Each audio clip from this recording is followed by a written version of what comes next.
आप सभी सुनने वालों को सुरेंद्र का प्रेम भरा नमस्कार। सुबह के लगभग 3:30 बजे हुए हैं। ठंडी का समय है। यहाँ मैं पार्क में टहलने आया हूँ। इसमें कोई यहाँ पर नहीं, सन्नाटा पूरा ये है। परमात्मा प्रेम का सागर है। परमात्मा सिर्फ प्रेम चाहिए। हर इंसान प्रेम का भूखा है। वो चाहे इंसान हो, पशु हो, पक्षी हो, पेड़ हो, पौधे हों, सबको प्रेम चाहिए। आप यूं कहें कि प्रेम ही परमात्मा है। प्रेम से ही संसार चल रहा है। हर कोई प्रेम का ही भूखा है। मेरे पास बहुत लोग शराब छोड़ने के लिए आते हैं। जब उनका जीवन में देखता हूँ मैं, तो मालूम पड़ता है उनके जीवन में प्रेम की कमी है, प्रेम का अभाव है ये। इसी मारे बाबा भाग जाते हैं वहाँ पर हैं। एक पंडित जी थे, भगवान कृष्ण के बड़े भक्त थे वो। तो हमेशा भगवान कृष्ण का नाम लिया करते थे। जय श्री कृष्ण, जय श्री कृष्ण, जय श्री कृष्ण लिया करते थे।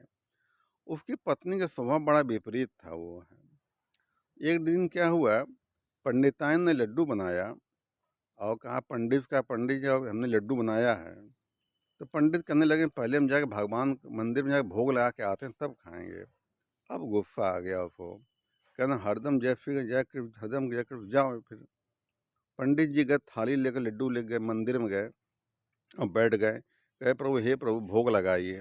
हाँ, जब वहाँ मंदिर में जाने लगे तो भिखारी बैठे हुए थे। पंडित ने कहा तुमको भी देंगे, चिंता न करो, प्रसाद तुमको भी देंगे।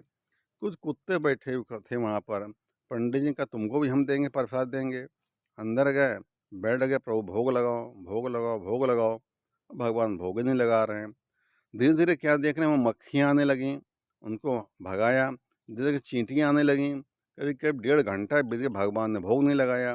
पंडित जी गुस्सा आया, उठाई थाली और मंदिर में पटक दी वहीं पर।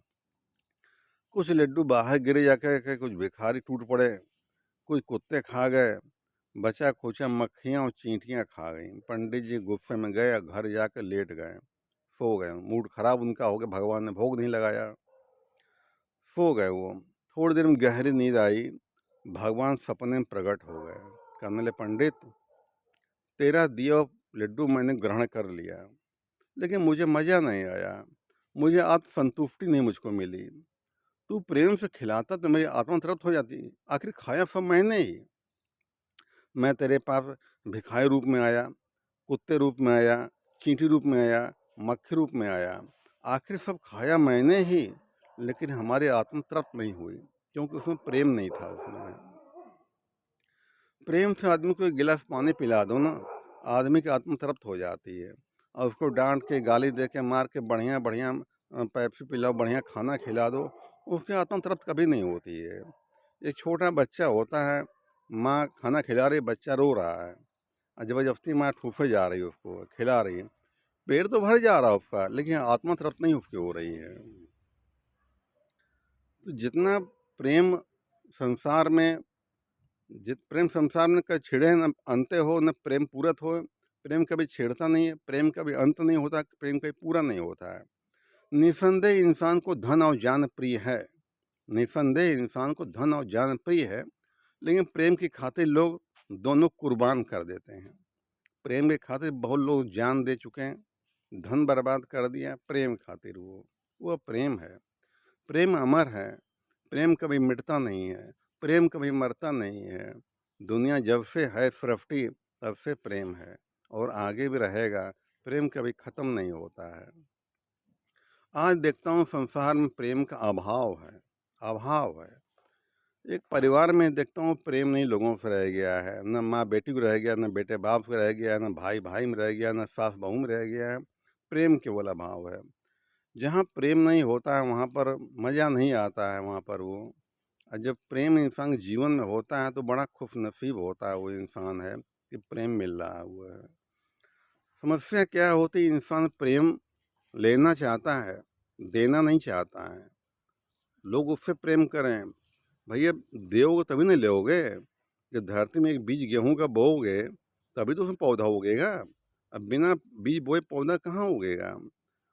लेने से पहले देना पड़ता है तब ना मिलता है। एक चोर चोरी करता है, वो सोचता है हमारे घर में कोई चोरी ना करे, वो दूसरों घर में चोरी कर रहा है, लेकिन वो चाहता हमारे घर में कोई चोरी ना करे। कोई रिश्वत लेता है, वो सोचता है हमसे कोई रिश्वत न ले, मैं ले लूँ, दूसरा कोई हमसे न ले। एक आदमी दूसरे को गाली बकता है, और दूसरा कोई गाली बके तो बर्दाश्त नहीं होता है, अपना गाली बक देगा, और दूसरा बके तो बर्दाश्त नहीं होगा उस इंसान से। यही चीज़ है ये है। जब दोगे तब मिलेगा, कई गुना बढ़ा के मिलेगा। परमात्मा प्रेम का सागर है, जितना प्रेम दोगे वही मिलेगा। और परमात्मा तो सब जगह ईश्वर रूप ही है। परमात्मा भक्ति क्या है? किसी भूखे खाना खिला दो, परमात्मा पूजा हो गई। किसी प्यासे को पानी पिला दो, परमात्मा की पूजा हो गई। किसी भटके हुए को राह दिखा दो, परमात्मा की पूजा हो गई। कोई बीमार है उसकी दवा करा दो, परमात्मा की पूजा हो गई। परमात्मा हर रूप में है, हर जगह व्याप्त है, कण-कण में व्याप्त हुआ है। परमात्मा विशेष कोई पूजा विधि नहीं कोई होती है। विधि इंसानों बना रखी, परमात्मा पूजा कोई विधि नहीं है। उसका नाम ले सकते हो, जो दीन दुखियारा देखे वो सेवा कर सकते हो। किसी भी जीव की सेवा करना परमात्मा की सच्ची पूजा है, सच्ची इबादत है। ये परमात्मा सब रूपों में समाया हुआ है। हमारे माँ बाप के रूप में परमात्मा है, भाई बंधु के रूप में परमात्मा है, गुरु के रूप में परमात्मा है। हर जगह परमात्मा भरा ही भरा हुआ है। परमात्मा कोई जगह खाली नहीं है। इंसान को चाहिए कि अपने जीवन में प्रेम दे। प्रेम से ही प्रेम मिलता है, प्रेम से प्रेम बढ़ता है। नफरत, न कोई आदमी गुस्से में हो, आप लड़ रहा हो, अगर आप प्रेम से बोलोगे तो गुस्सा ठंडा उसका हो जाएगा। लेकिन आप भी गुस्से में लड़ जाओ तो बात तो नहीं बन पाएगी ना। आग से आग कभी बुझती नहीं है, आग से आग बुझती नहीं है। प्रेम पानी है और क्रोध अग्नि है। ये क्रोध पर प्रेम भारी पड़ जाता है, उसको ठंडा कर देता है वो। अगर आगे में पानी डालोगे तो आग बुझ जाएगी। कोई गुस्से में अगर है भी, घर में परिवार में देखते तो झगड़ा क्यों होता है? कबीरदास कहते हैं, आवत गारी एक उल्टत हो अनेक। आवत गारी एक उल्टत है अनेक, नहीं उल्टी ये वही रहे एक की एक। किसने गाली बकी और उसी में अगर आप शांत रह गए तो बात आगे नहीं बढ़ेगी, और वही अगर बोल दिया तो बात बतंगड़ बन जाता है।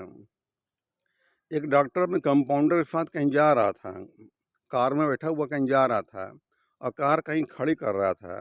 ये दूसरा ड्राइवर टोक दिया कि गाड़ी खड़ी करने तमीज़ नहीं, गाड़ी खड़ी नहीं कर पाते हैं, गाड़ी चलाना नहीं आपको आता, तमाम तरह उल्टा सीधा बोल दिया उसको।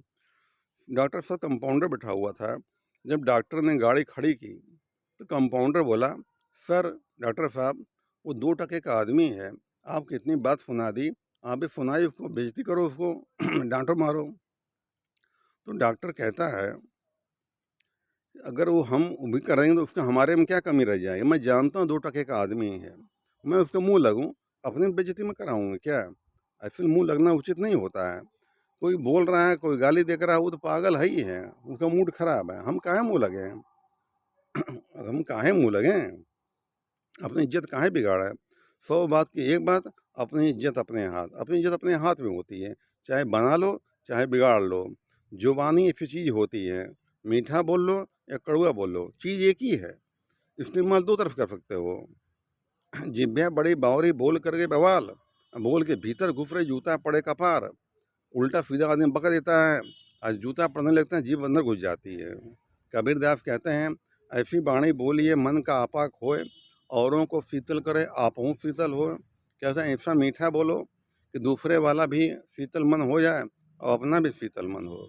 और गाली बकने से, उल्टा सीधा बोलने से दूसरे की आत्मा को ठेस पहुंचती है, दूसरे दुख पहुंचता है और अपना भी खून जलता है। जो इंसान क्रोध करता है, अब उसका खून सूखता है, खून जलता है इंसान को। इसलिए इंसान को क्रोध को हमेशा दूर रखना चाहिए।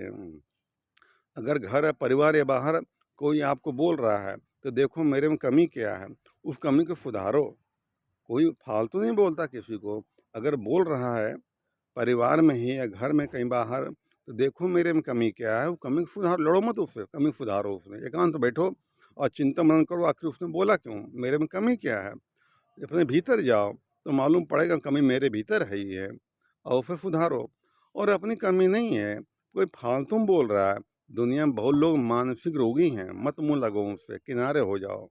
मत मुँह लगो, सबसे बढ़िया फ़ायदा उसी में रहेगा। अपनी इज़्ज़त अपने हाथ। धन्यवाद।